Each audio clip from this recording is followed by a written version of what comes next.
আসসালামু আলাইকুম রহমতুল্লাহ। আলহামদুলিল্লাহ ওয়াসসালাতু ওয়াসসালামু আলা রাসূলিল্লাহ। একজন কানাডিয়ান বিশ্ববিদ্যালয়ের বাংলাদেশি প্রফেসরের গল্প আপনাদের সঙ্গে শেয়ার করছিলাম, যে যিনি 2004 সালে 2004 সালে তিনি তার একটা বই, সেটা মাত্র 12 দিনে 3000 কপি তিনি সেল করেন, স্টক আউট হয়ে যায়। এবং এরপর মাত্র 27 দিনে তিনি দ্বিতীয় মুদ্রণ প্রায় 3000+ কপি তিনি সেল করেন। 2004 সালে চিন্তা করেন, যখন হচ্ছে ইন্টারনেট, সোশ্যাল মিডিয়ায় মানুষের পদচারণা এভাবে ছিল না, এবং যোগাযোগ ব্যবস্থা এত ভালো ছিল না, এত সহজে কুরিয়ার করা যেত কিনা আমি জানি না, হোম ডেলিভারি বলতে কিছু ছিল কিনা আল্লাহ ভালো জানেন। তো এরকম একটা সময়ে তিনি এতগুলো বই কিভাবে এত অল্প সময়ে সেল করলেন। তার একটা ঘটনা বলছিলাম, যে একজন খতিব, তিনি ঢাকার একজন খতিব, তিনি জুমার দিন তার এই বইটা সাজেস্ট করলেন। তার আগে তিনি এই বইটা আনিয়ে রাখলেন, এবং সেখানে মাত্র 70 কপি ছিল, সেগুলো সেখানে সব শেষ হয়ে যায়। যদি আরো থাকতো হয়তো বা আরো সেল হতো।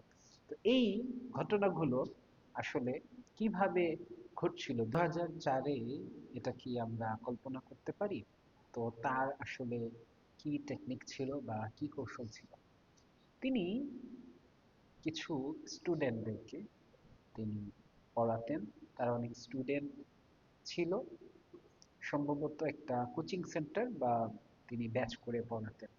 তো তিনি তার 100 স্টুডেন্টের সামনে তিনি একদিন উপস্থাপন করেন যে আমার এরকম একটা বই, এটা কি তোমরা প্রচারণায় বা এটা মানুষের কাছে পৌঁছে দিতে কি তোমরা সহযোগিতা করবে?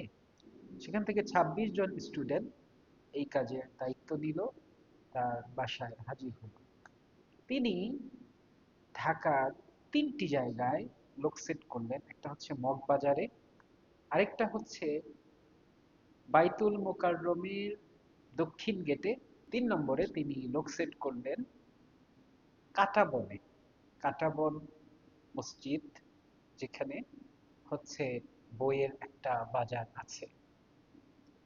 তো তিনি সেখানে সরাসরি তার সেই 26 জন স্টুডেন্টকে দিয়ে বইও পাঠালেন না। তিনি কি পাঠালেন অবাক হবেন, জুমার দিন হচ্ছে লিফলেট পাঠালেন, লিফলেট বিতরণ করলেন। তার কৌশলটা ছিল, ওই লিফলেটটা মানুষের কাছে গেল, এমন একটা বিষয়ে এরকম বই এসেছে বাজারে, এই বইটা আপনারা পড়তে পারেন বা নিতে পারেন।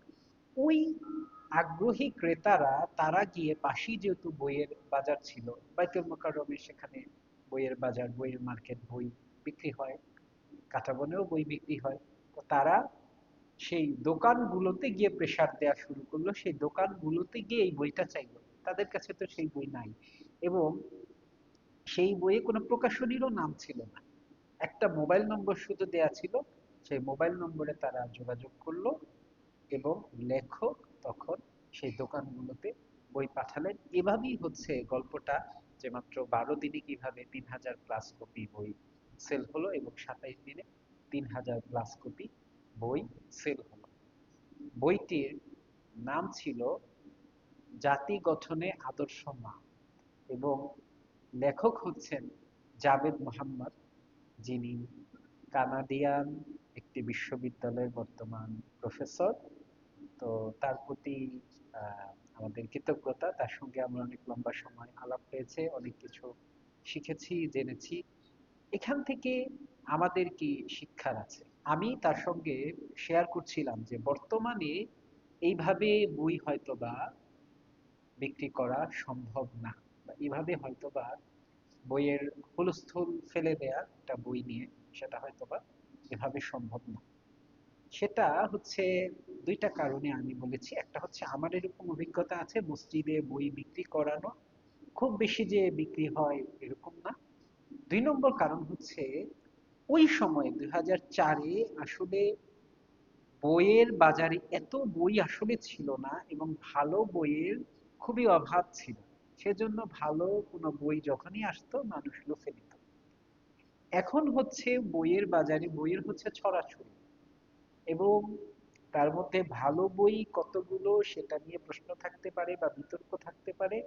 তারপরও ধরে নিচ্ছি বা আমরা ধারণা পোষণ করি যে ভালো বইও বাজারে অসংখ্য। এই জন্য এখন এইভাবে প্রচার করলেই যে কাজ হবে তা না, এবং এখন অনলাইনের যুগ, মানুষ অনলাইনে দেখে বই কেনে। কিন্তু এখান থেকে একটা শিক্ষা আমি নিয়েছি, সেটা হচ্ছে আপনি যদি কিছু আপনার স্টুডেন্ট, আপনার খুবই কাছের কিছু মানুষকে আপনি তৈরি করতে পারেন, বিশেষ করে ছাত্র ওস্তাদের সম্পর্কটা একটু ভিন্ন পর্যায়ে। তো আপনি যদি সেরকম কিছু স্টুডেন্ট, আপনার ছাত্র, তাদেরকে তৈরি করতে পারেন, তাদের মাধ্যমে আপনি আপনার বইকে পৌঁছে দিতে পারবেন মানুষের দোরগোড়ায়, তারা নিজেরাও দেখা যাবে বই কিনবে। একজন স্কলার, একজন আলেমের কথা মনে পড়লো, ডক্টর খন্দকার আব্দুল্লাহ জাহাঙ্গীর রহমাহুল্লাহ। তার বইগুলো আসলে কিভাবে ছড়িয়েছে, তিনি হচ্ছেন লেখক হিসেবে এককভাবে এমন একজন লেখক যার বই বাংলা ভাষায় সবচাইতে বেশি বিক্রি হয়ে থাকে।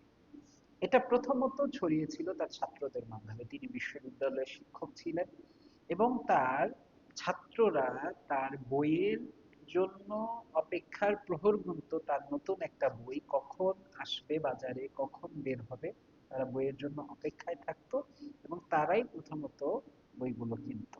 এখান থেকে এই শিক্ষাটা বা এই কৌশলটা আমি জেনেছি বা লাভ করতে পেরেছি। এখানেই আমি আমার আলোচনা শেষ করছি, বিদায় নিচ্ছি। আসসালামু আলাইকুম ওয়া রাহমাতুল্লাহ।